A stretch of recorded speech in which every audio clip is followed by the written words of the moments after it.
Hello mga kaibigan ko din ha, mga viewers ko din ha. In today's episode, nag-ready na pod ko kay para akong ihatod na pod ang mga bata sa school early in the morning. So, while sila, nag-ready na pod sila, unya napay time, so ako pong gidalikutan og pagawas ni mga nilabhan sa washing machine kay nakinomdom ko nga naman di ay kanang mga igawasay nga mga nilabhan. So, akong gidalikyatan og pagawas guys kay nindot kaayo ang weather. Unya, sayang ang init ba unya nagdagan ang oras. So mao to siya nahuman ako upang halay. Unya pagawas na po ang ako di ang car is na siya. Frost kaayo siya. So ako na po siya gibubuan og tubig kay para matanggal tong iyang frost. So mao na to no. So mao ni siya guys. Amo na ning gibaybay ang dalan padulong dito sa school.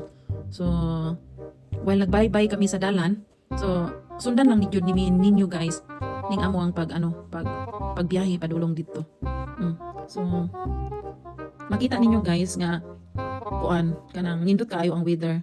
Ang haring araw is nagpakita siya. It takes a days good nga usahay lain ang panahon.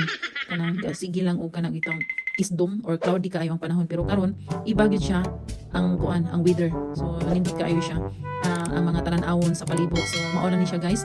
Sundan lang ninyo kami until nga matapos ning akong video.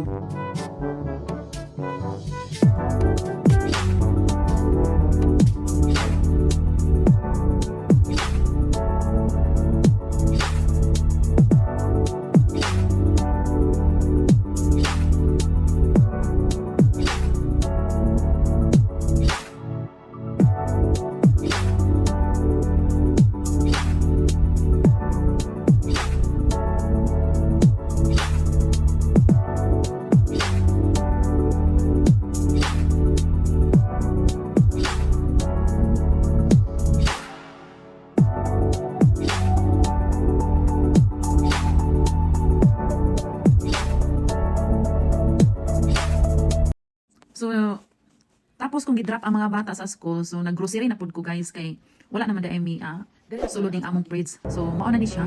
Naabot na ko guys gikan naggrocery. So, pag abli na ko sa pultahan, wala man di ay gilak sa mga bata. Mao ni siya nga nakuratan ko kay pagkuan ako pag susiin ako hula, open lagi ang pultahan. So, mao to siya guys.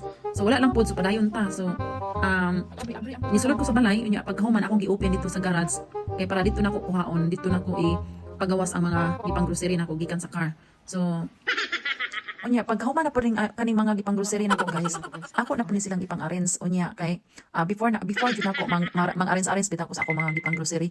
Akong i-make sure man gyud nako nga ang place man gyud nga importante gyud is malinis. So mao ni siya ako usang gilinis-linis gyud nako siya para hapsay po ang ako mga panguna-una ani nga kanang while nagkuanta nagplaster tas atong gipang grocery is make sure gyud na clean gyud ang ato ang area. So mao ni siya karon guys. Ako sa siyang gipanghingluan unya. So mao na ni siya karon nahinglo na. So ready na ko ani nga magplaster na sa akong gipang grocery para na nako siya ipangbutang na nako siya sa mga kanya-kanya paglagyan. So mao ni siya guys ang ako ang gipang grocery. Gipanghabwa na nako ni siya guys. Lang gid siya kanang tama ra gyud ang akong gipang grocery kanang good for 3 days or 4 days lang gyud siya guys. So may sundan lang ninyo ako guys. Pagkahuman ani ako na po ni siyang ipang-arrange sa fridge o sa kanya-kanyang paglagyan nila. So ingon ani gyud ka busy guys kung kita inahan o nya mao gini siya guys basta inahan guys multitasking ang ating dating gyud. Thank you so much for watching. Hope na pa-inspire ko kayo guys. And don't forget to follow and subscribe my YouTube channel, Bisdak Australian TV, and my Facebook page, Maria Lorelei Felicio. Salamat sa inyong suporta at pagsalig ninyo sa aking channel. So mahal ko kayo. God bless everyone. Bye-bye.